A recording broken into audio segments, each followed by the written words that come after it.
What's up, YouTube? So today I'm going to be doing the top 50 for Biggieshaq, man. I'm going to be showing you guys some pretty nice books, man. I remember me wanting to do this video some years ago, and I was like, man, I don't think I got 50 bangers to put together. And now I'm like, I don't think I have enough spots to include all the ones I want to include.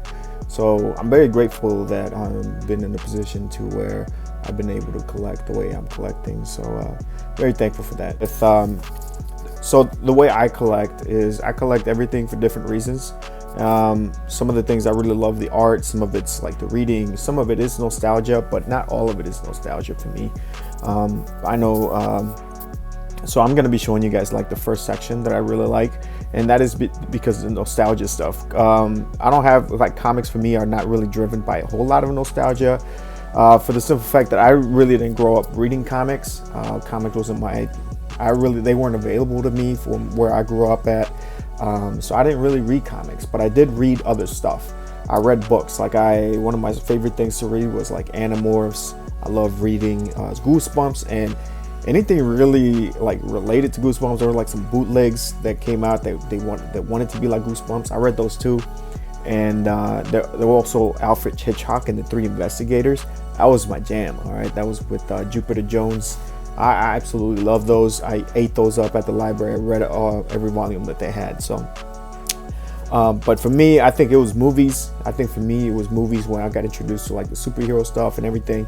But the first superhero that I really felt crazy about was RoboCop. So my first appearance is actually at CGC right now, but this is also a very nice placeholder for that until that gets back.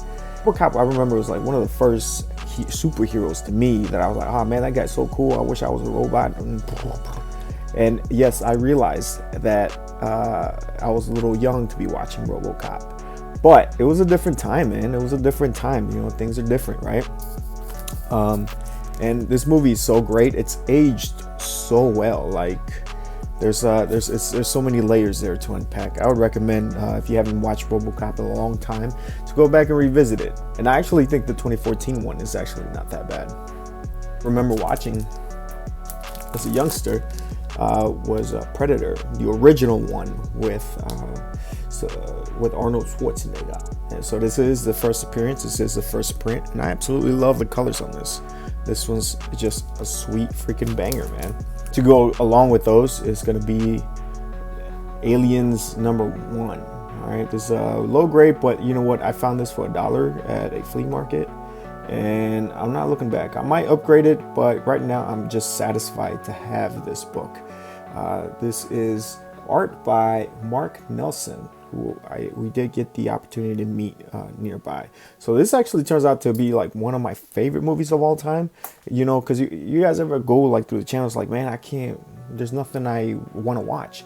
For me, it always ends up being Aliens. Like if I need a background movie, background noise, I always put Aliens on. For some reason, it's and that's how I realized, hey, I think I really like this movie. So that's it for the nostalgia stuff. I'm gonna show you guys like some of the other stuff that I got.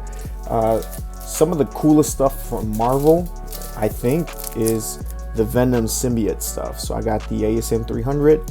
It's beat but neat, and it's mine, dude. So very nice book. It is whatever this is, right? And very nice. Todd McFarlane, we all know that book. That's a nice book. Also, if you gotta have Venom, you gotta have Carnage, one of the coolest, most sadistic, most evilest freaking evil villains out there. All right, he's just crazy. He's crazy. And I did enjoy Absolute Carnage, and I thought that was pretty awesome. So cool character, and I'm also kind of fond of this back cover with the pirate ship. So very cool. That is an awesome book. Some more of my Marvel stuff. It's gonna be Elektra, first appearance of Elektra, Daredevil 168. Really love this character.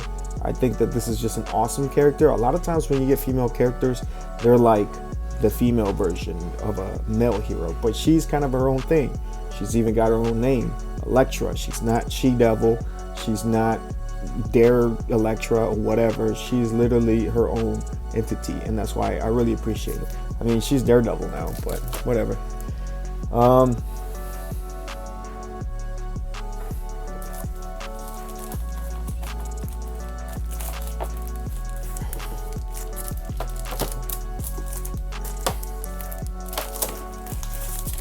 All right, next book I'm going to be showing you guys is Mr. Miracle #1, first appearance of Mr. Miracle. I just had to pick this one up because I absolutely love Tom King's Mr. Miracle. Like I've read some of his older stuff and it's fine, it's okay, but that Tom King one, man, that is, for me, that's his magnum opus, and I recommend, if you have not read that, to check it out. And I was actually one of like the last people who were like, yeah, Tom King on Batman is pretty cool. Yeah, like can we look past that wedding and wait? Of course, it ended up with a whimper. Recent addition is Alias. I absolutely love this story.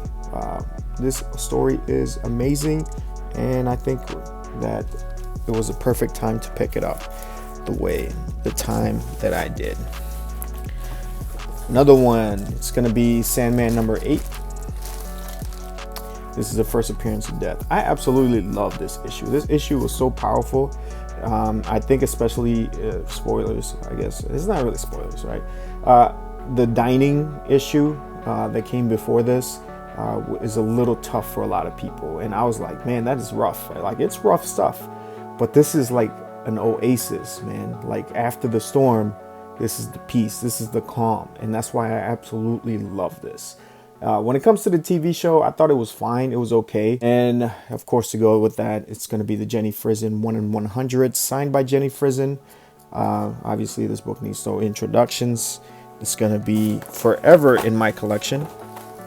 Also, got to have the David Finch Action Comics. Just absolutely love this cover as well. Awesome. Big fan of Death, man. Huge fan of Death. I just think that she's a very powerful character, man. Next book. Some of you might recognize this. This is the first appearance of the King, T'Challa.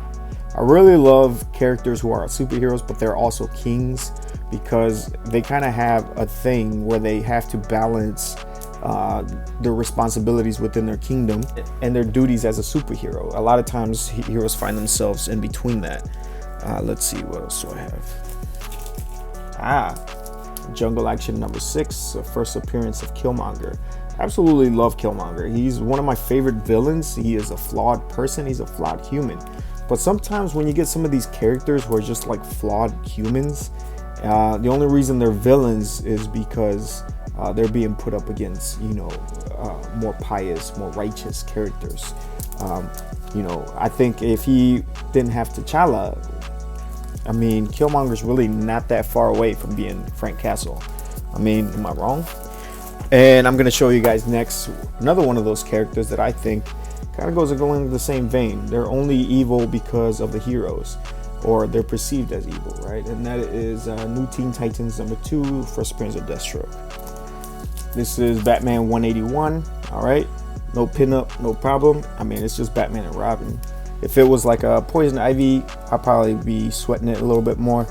But no worries. I'm just happy to have the book and have her first appearance. And it looks great, and I saved a lot of cash.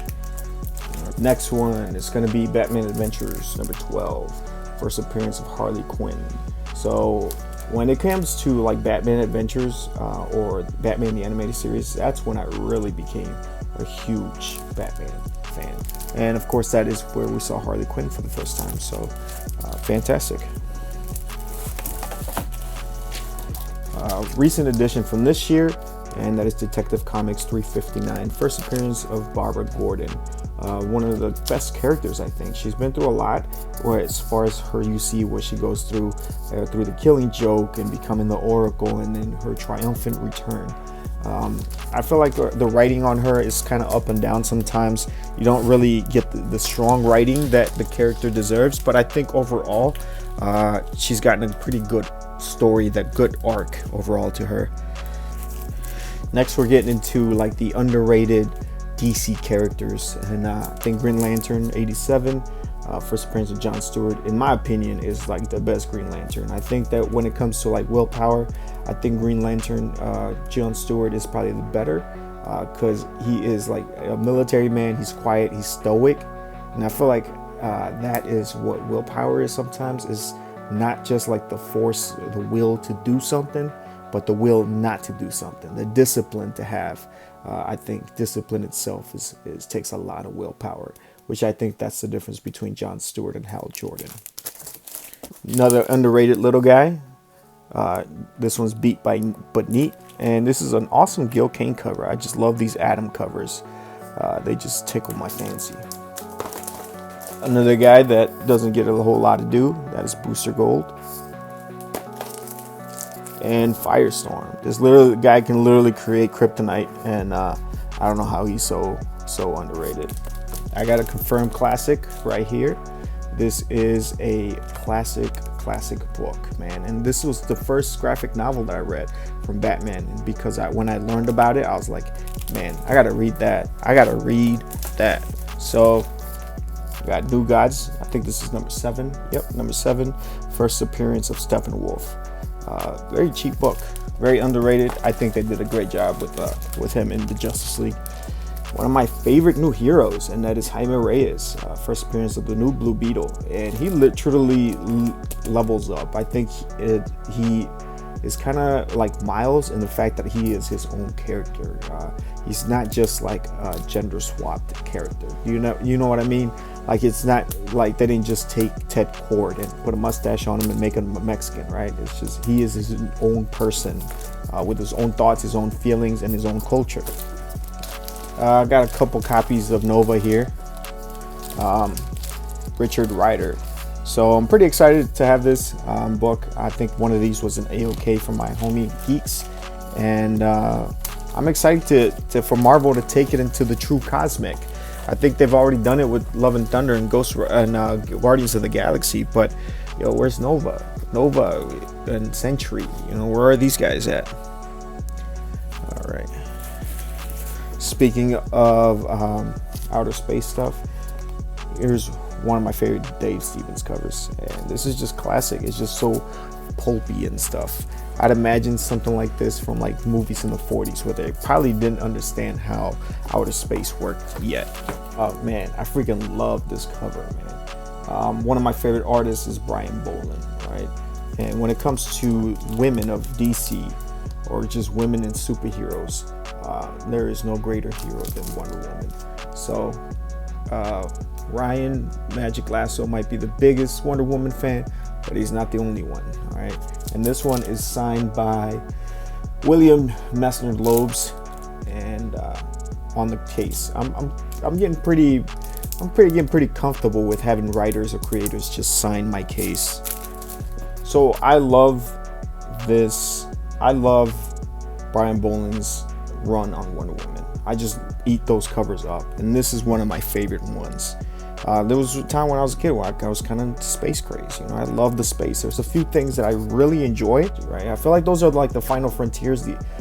For me, there's like 3 final frontiers, right? The space, the ocean, and our minds. And that's why I find them so interesting, because there's so much there left to learn, right? So this is an amazing cover signed by William Messner Loebs as well. So beautiful cover, beautiful. I mean, I had to have this one. This is probably the most coveted of the run, but I would say it's probably like my 3rd favorite. However, it is an excellent cover. One of the best Wonder Woman covers, I think, is this one. This is super classic Adam Hughes, where he kind of meshes the old with the new, man. And I feel like this is basically my collection. It's the old with the new, man. Just mixing it all up.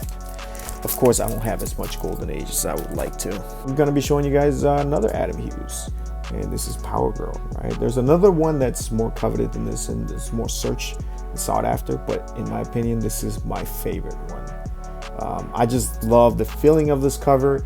I just love how carefree she looks. Like, she's just like freedom, and it just looks awesome. Like, this right here, this atmosphere, this vibe right here is the reason why I would want to have flying as one of my powers. Like, that would be amazing. Just the freedom that you can just see, that you can just feel the air. Anyways, great book. Strange Adventures. All right, so I remember I told you guys I loved Animorphs, where the kids turn into animals, and they were able to use animal strengths to fight off an alien invasion. Well, the closest thing to that we have is Animal Man. I I think he's super underrated, but super powerful. And I love this story. He's been reading the Grant Morrison lately. I really did enjoy it. And I also enjoyed the Scott Snyder stuff. I think it was Scott Snyder. No, it was Grant Morrison who did a crossover with Scott Snyder for Animal Man in the New 52. And I actually really enjoyed that. They really expanded that mythos. So now we're starting to get into some of my Justice League Dark. I love the Justice League Dark characters. I read the New 52 stuff, and I've read some of the old stuff, like some of the earlier appearances, unofficial appearances in the Alan Moore Swamp Thing stuff. And I've also read the James Tynion IV run with Wonder Woman, which I absolutely love. I think Wonder Woman was like a perfect fit for the Justice League Dark. Well, anyways, one of them is going to be this Strange Adventures 187, the first appearance of Enchantress. So I've been looking for this one long time, and there was some available, but they were never what I wanted to pay for it, because I knew this book was not that hot, and there was so many covers of it, and people just didn't want to let it go until finally I found somebody who was like willing to let it go. They canceled her show, man, but nonetheless, man, I feel very happy to have this Doorway into Nightmare cover by Mike Kaluta. First appearance of Madame Xanadu. I think she's really cool. I think she's very interesting. She's kind of like the Nick Fury of the Justice League Dark. Like, she's the one that kind of pulls them together. She pulls the strings, and you're like, I need your help. So yeah, she's very cool. And I'm not really worried, like, saying that because of that when they canceled, because for a while I was like a fortune teller. I was like, yeah, I think this character might show up, and I actually picked this up before all the specs, so I'm super comfortable with holding on to this book for as long as I want. All right. This was a gift from my friend Geeks, and this is the first appearance of Deadman. This badass Neil Adams cover. Deadman's awesome. I have his omnibus. I'm working on reading that. I have read some of his first few appearances. Very good storytelling. I really love this character. I think he's very funny. He's interesting, and he's an awesome addition to the Justice League Dark. All right. Next one I'm going to be showing you guys is the first appearance of John Constantine, the Degenerate. Oi, oi! I really like reading the Hellblazer by Garth Ennis. It was like the best thing ever, especially when Steve Dillon takes over the art, and you just see like that magical teamwork that they have. That chemistry just sparks, and that first issue is actually like a Christmas issue. Oh man, and I just love reading it. Like I think it was John Constantine. I think it's Hellblazer 43, and it's a Christmas special. I recommend you read it. It's like a one-shot, and it's like so hearty. And that's actually the first issue that Steve Dillon and Garth Ennis did together on anything. Next one is Zatanna. I absolutely love Zatanna. She's an awesome character, and she's kind of like the magical powerhouse of the Justice League Dark. Like, she bails them out. They need a force field. They need some weird magic. Zatanna's got you. She's got connections everywhere, and she's actually a really big character. Unfortunately, she's not on the cover. You know, that would have been so dope if she would have been on the cover. I do have a early appearance of Zatanna on the cover, and this is probably like the best early appearance of Zatanna, like her first cover. There's one on Justice League where she's like throwing fire. That one's pretty dope, but I think this is probably like the nicest one out there. So, and Gray Marrow, that's who did the art. Carmine Florentino, Gray Marrow did the art on the front. So, and here it is, the big daddy of the Justice League, the big book. All right, and this is House of Secrets in '92. Obviously, the first appearance of Swamp Thing. However, this is the first appearance of Alex Olson's Swamp Thing. Right, it's not the one that everyone knows and loves from the Alan Moore run. This is actually a different Swamp Thing, but nonetheless, it is the first appearance of Swamp Thing. And this cover by Bernie is amazing. Awesome Bernie Burner. First appearance of Swamp Thing. And this is a gray tone cover as well, which I am a fan of. I got more to show you guys. Swamp Thing #1, first appearance of Alec Holland. All right, Alec Holland. So this is the first appearance of the guy that we will later know more because of the Alan Moore run. And I wanted to include like the first 10 Swamp Things of the Bernie Wrightson and Len Wein, but I gotta pick my books, man. I gotta pick my books, even though I think I'm still gonna be showing you guys a lot more than that. Recent edition, I picked this up at C2E2 for first issue of Ghost Rider. Awesome Gil Kane cover, great artwork, love that book. And his first appearance in Marvel Spotlight 5. I mean, I usually not chime in on which one's better, just because I didn't have both, right? So if I would have said, oh, Marvel Spotlight's the best one, and people are like, oh, you only say that because you only have one. You only have that one, right? Because it's like the whole 180, 181, whatever. But now that I have both, I will tell you, I think Marvel Spotlight's better, man. I think Marvel Spotlight is better. I like the dynamics. I like the perspective better. I love the expression on this guy right here. He's like, oh shit, it's Ghost Rider, which is the expression you would expect when a guy with a flaming skull just revs his engine on fire through the neighborhood, right?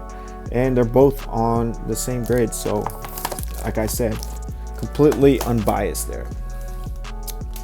This is also another big book for me that I had to chase for a long time. This is Action Comics 252, the first appearance of Supergirl.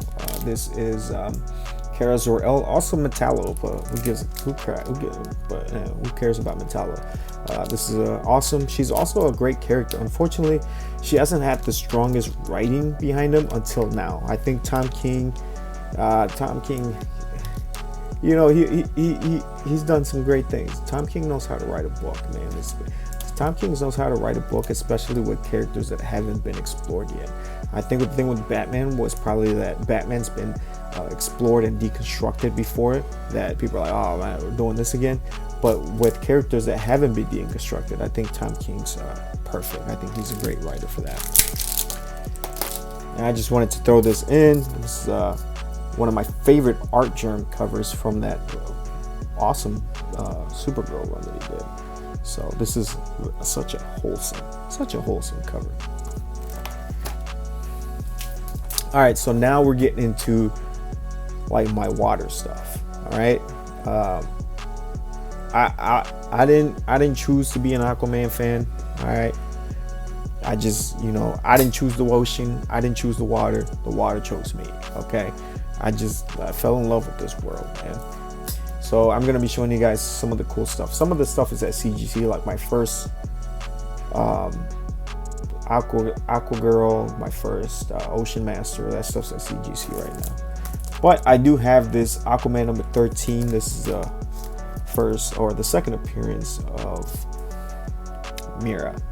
Awesome, great Nick Cardy covers, man. Nick Cardy's, he really nailed it on that. This book I picked up for cheap, and this was a Joshua Middleton signed book. Just couldn't pass it up, and I absolutely love this cover. I love how distorted it looks as well. Like the lines are kind of fractured, as if you're like looking through the water. Oh yeah, I should have probably showed you guys this one earlier, but signed by Donny Cates. Sea Devils, baby. I absolutely love, like, this is probably not the best Sea Devils cover, but it is one of my favorite, and this is their first appearance. This is also a gray tone cover, and this is their first appearance, and this is by Russ Heath. And I think for underwater books, hear me out, for underwater books, I think that it is a perfect, gray tone is a perfect technique for it, because it kind of gives it that wash effect, right? Like it's underwater, right? Like it gives it that fuzziness. I absolutely loved it. I wish they could have done it with the Aquaman stuff, dude. Can you imagine the gray tone on the Aquaman Nick Cardy's? Man, all right. This is my favorite villain of all time. Actually, one of my favorite characters of all time. I feel like he's completely misunderstood. The guy just wanted to be a pirate, and Aquaman killed his dad. Like, what the hell, dude? And here he is, he's teaming up with Ocean Master. Absolutely love this book, man. Remember, it's one of the first books that I was super excited to get. Middleton Mira, my favorite Middleton Mira. Man, he's got so many great books. Ah, man, this is such a great variant, man. It's all about the signature placement, man. I'm telling you. And this is a Middleton, dude. And I absolutely love this cover. I love the gray skies. I love the roaring waves, man. I love him just flying through there and the water's just falling behind. Dude, this is just an amazing cover, man. It kind of makes me feel like I want to go to the ocean and, you know, like Lieutenant Dan and Forrest Gump out there. One of my favorite Sea Devil covers. So it's probably, if not my favorite one. And this one's just like super badass, dude. Super badass. I absolutely love that one. Absolutely love it. And then I have the first appearance of Mira. All right, I got a few of these, but I'm still looking to upgrade it to at least like a 4.0. But I got a few of these, and I'll probably be looking to make that trade. It's such a shame that she's so tied up with Amber Heard, and who, by the way, I never wanted Amber Heard. Like, seriously, I always thought Amber Heard was like an okay actress, but I wanted Emilia Clarke since day one. I thought Emilia Clarke had the chemistry with Jason Momoa, and she also had the fiery, protective mother, the way Mira is in the books. And I absolutely love the growth of Mira. And for my last book, man, and this is one of the best covers of all time, the most fun thing I've seen, man. And that is Showcase number 79, first appearance of Dolphin. I absolutely love this cover by J. Scott Pike. J. Scott Pike didn't do a lot of superhero stuff. As a matter of fact, he did most of his career was like doing romance stuff. And this was actually supposed to be a kind of a bit of a romance with a little bit of like fantasy involved. But her and the Sea Devils just made sense to be included into the Aquaman world, that it just ended up working. So love it. I wanted to show you guys one more book, but I'm just gonna show you this one. I'm gonna show you that one, and then I'm gonna show you this one. This one's triple signed by Jason Momoa, Amber Heard, and Yahya Abdul-Mateen. The only guy missing was the guy that played Ocean Master. But other than that, man, I'm just really, really happy to have this in the collection. Awesome. For an Aquaman fan to have this in the collection, And then I have one more book that I want to show you guys, but it's over there. It's The Crow, and that's it. I think that was way more than 50, but hopefully you guys enjoyed and kind of see kind of the way I collect and some of the stuff I really love. And these are some of the books that, you know, I just really enjoy having in my collection, and I just enjoy the stories, I enjoy the characters, and I just absolutely love the art. So yeah, man, if you guys got any more top 50s, you're watching this and you haven't heard of this, tag you're it, man. Go ahead, tag you in, get in the ring, and throw your top 50, whatever it is that you love. All right. Also coming up, I got the Fun 25, man, and that's gonna be a completely different set. Nothing you see here is gonna be on the Fun 25. All right, you heard? All right, guys, stay cool.